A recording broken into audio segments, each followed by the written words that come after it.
কক্সবাজারের ব্রিজ, ব্রিজটা দেখে দাও। পানির পথ দেখেছো?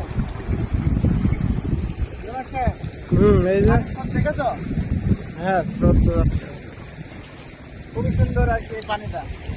এটা কিন্তু মিঠা পানি এবং হলো সুবলপুরের যে ঘাট হচ্ছে মানে ব্রিজ হচ্ছে সুইচ গেট, সেই সুইচ গেটের নিচে আমরা এখানে আছি। কথা কম শোনা যাচ্ছে, ঢেউ। হ্যাঁ, কথা কম শোনা যাচ্ছে, শুধু ঢেউর আওয়াজ। দেখেন কি ঢেউ, ঢেউগুলো দেখো। মিনি কক্সবাজার,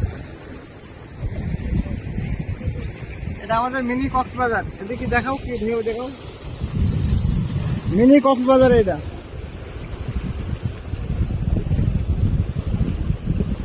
এখানে আপনারা ইচ্ছা করলে গোসল করতে আসতে পারেন। এখানে ইচ্ছা করলে আপনারা গোসল করতে আসতে পারেন। পানিটা খুবই পরিষ্কার পানি, এক কথায় খুবই সুন্দর।